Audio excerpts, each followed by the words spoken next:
Hello, c'est HR, votre chroniqueur. Alors j'attendais que la totalité des épisodes de Rabbit Hole soient disponibles sur Paramount+. Maintenant, ils y sont tous. J'ai même pris un peu de retard, mais ça y est, j'ai vu la totalité de la série Rabbit Hole. Cette série, je l'ai aimée, bien évidemment, je vais vous dire pourquoi. Let's go! Cette fois, je pense qu'il y a peut-être eu trop de possibilités. J'arrive plus à faire la différence entre ce qui est vrai et ce qui ne l'est pas. Tu fais définitivement n'importe quoi cette fois, John. Il y a quelque chose d'énorme qui se déroule dans cette société. Dans quel merdier tu m'as mise? Tout repose sur une exécution parfaite du plan. Une confiance mutuelle inébranlable. Ça va être douloureux.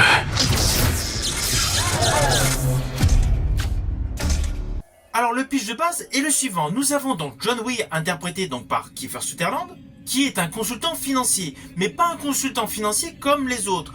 En fait, il fait des arnaques financières. Il monte des escroqueries afin de faire basculer les marchés en faveur de son client ou de ses clients.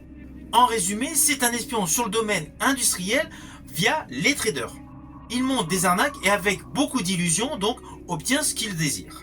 Et la scène d'ouverture de cette série est un exemple concret de cet état de choses. Nous le découvrons dans un bar new-yorkais. Il a l'air de se lamenter autour d'un verre de whisky, regarde un match à la télé, et tout à coup, un individu vient à côté de lui pour changer de chaîne à la suite d'un coup de téléphone.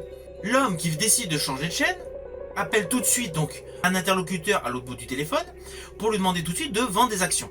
Puis il reprend sa place dans le bar et apparemment Kiefer Sutherland, donc John Weir, reprend son match de foot. Après ce flash d'informations sur lequel l'autre a zappé afin de voir qu'il y avait une chute dans les actions concernant un certain groupe. À la suite de cette scène dans le bar, le personnage interprété par Kiefer Sutherland donc passe la soirée avec une femme rencontrée dans ce bar et dès le lendemain matin, le tableau change radicalement. On s'aperçoit que John Weir, le personnage donc qu'interprète Kiefer Sutherland, est un type paranoïaque. Il est anxieux, il est psychotique, c'est un vrai parano. Il quitte rapidement donc cette jeune femme pour aller rejoindre son équipe, la fameuse équipe qui a conçu avec lui donc l'arnaque dans le bar. Assez rapidement, on s'aperçoit que ce qui a été diffusé en flash info était totalement faux et en fait toute la séquence dans le bar était une mise en scène de John Weir avec son équipe. Mise en scène qui a permis forcément à des spéculateurs de gagner des dollars. Cette scène d'intro explique totalement le fond de l'histoire et surtout la ligne principale du comportement du personnage interprété par Kiefer Sutherland. Assez rapidement, donc, vous comprenez donc que tout ceci était bien une arnaque. Et là, à la suite de quelques éléments qui interviennent assez rapidement, le personnage John Weir est d'un seul coup recherché par toutes les polices de New York. Ne vous inquiétez pas, je ne vais pas aller plus loin. Je préfère que vous ayez le plaisir de découvrir cette série sur Paramount+. Voilà. Donc là, je vous ai exposé le pitch de départ. Alors cette série a de nombreux arcs narratifs qui semblent changer, évoluer en permanence au fil des épisodes. Je dirais même au fil même de chaque épisode. Les twists sont légion.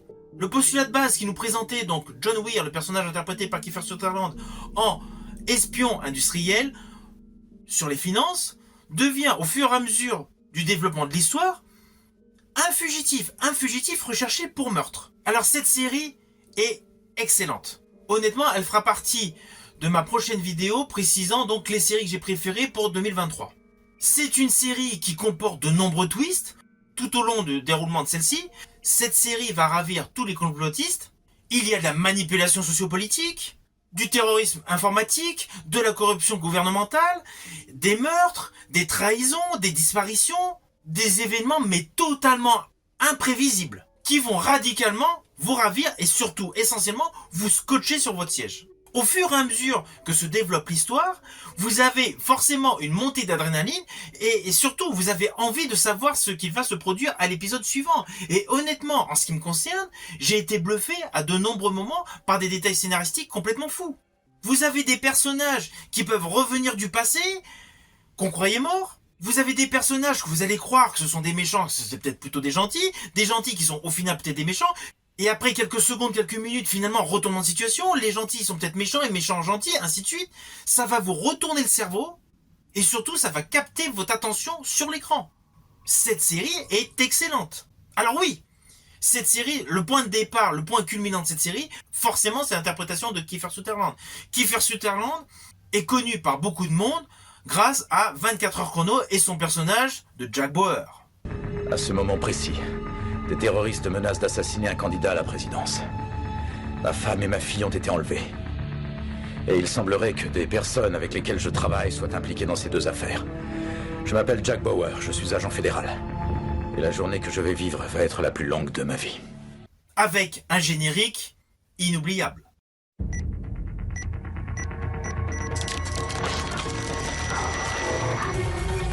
Mais outre le succès planétaire de la série 24 heures chrono, Kiefer Sutherland est également un acteur de cinéma. Il a une très belle carrière cinématographique qui a débuté en 1983, qui comporte de nombreux films que j'adore, notamment Flic et Rebelle de 89. Hank, Buster McHenry.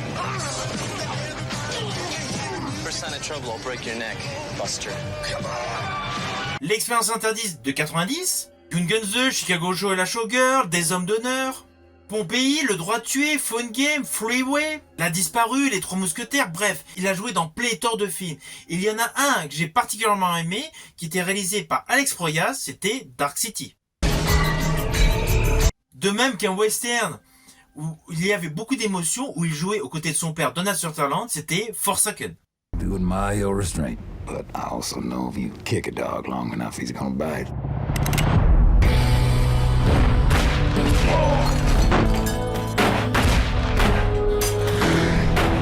I ain't gonna sit here pretending that you and I have ever seen eye to eye on pretty much anything.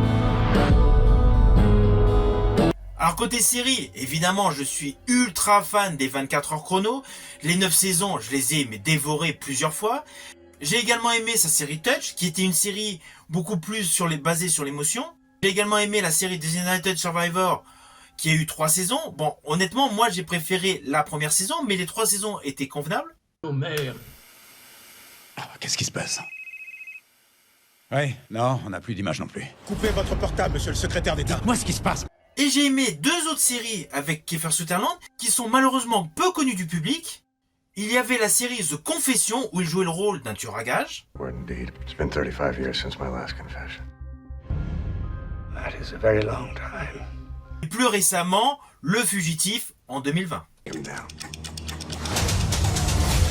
Innocent men don't run. I'm just wondering if you're 100 guns. À ses côtés, nous retrouvons Meta Goldwyn, qui a une belle carrière aussi tant à la télé au cinéma. Elle a une composition tonitruante qui colle parfaitement avec cette série qui lande par certains côtés vers Mission Impossible, avec des écrans de fumée, avec de l'illusion, avec des scènes que vous pensez voir, mais en fait c'est totalement subjectif. D'ailleurs, pour la petite histoire, j'avais fait une vidéo concentrée sur le dernier Mission Impossible avec Tom Cruise. Bref, dans cette série, le Rabbit Hole, vous allez également avoir une ambiance, l'atmosphère des films et séries Mission Impossible. Et l'interprétation de Meta Goldwyn colle parfaitement avec ce postulat. Et nous retrouvons également un visage emblématique tant au cinéma qu'en téléfilm qu'à la télé. Je veux parler bien évidemment de Charles Dance. Charles Dance est exceptionnel dans cette série.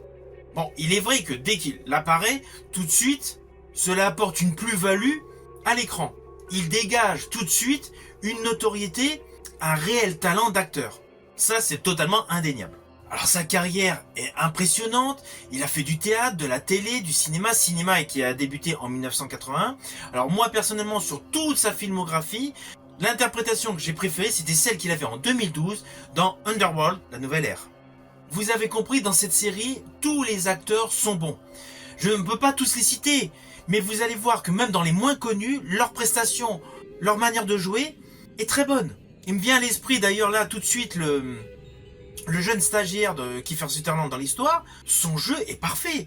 Pourtant il n'a pas la notoriété et surtout la longue carrière cinématographique qu'ont Kiefer Sutherland et Charles Dance. Mais son rôle est parfaitement interprété. Alors oui, les lignes de dialogue y sont pour beaucoup. C'est clair. La direction artistique également. Mais le jeu est bon. L'ensemble des acteurs et actrices de cette série jouent très bien leur rôle.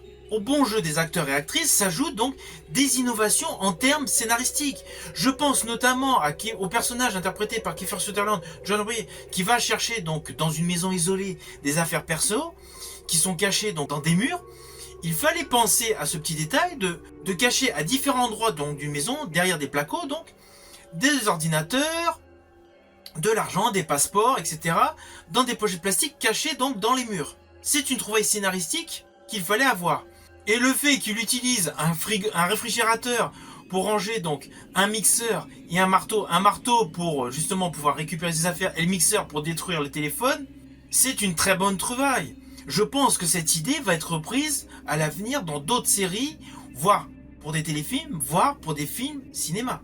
Au fil des épisodes, vous allez découvrir pas mal de petites trouvailles comme ça scénaristiques. Cela apporte bien évidemment une plus-value supplémentaire à la série, mais surtout ça va vous questionner sur beaucoup de détails et surtout vous provoquer de l'inattendu.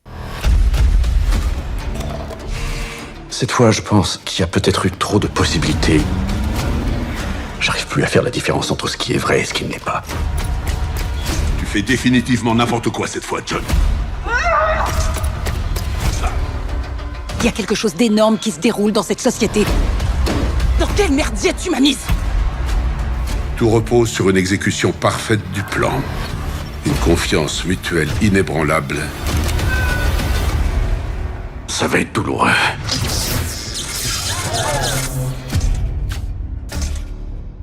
Alors au final, vous avez compris, j'ai adoré cette série avec Kiefer Sutherland. Alors oui, j'aime beaucoup les séries dans lesquelles joue Kiefer Sutherland, mais celle-ci pour moi se rapproche du niveau de 24 heures chrono. Je dirais même que Rabbit Hole est passé au-dessus d'une autre série que j'adore avec Kiefer Sutherland, c'est The Confession. Là, Rabbit Hole est vraiment un très bon produit Paramount+. L'intrigue est élaborée avec beaucoup de soin, la série va totalement jouer avec vous. C'est une série, bien évidemment, que je vous conseille. C'est une série que je vous invite à découvrir sur Paramount+. Si vous avez aimé ma chronique, pensez à la liker, à la partager. En ce qui me concerne, je vous dis à bientôt pour une prochaine chronique.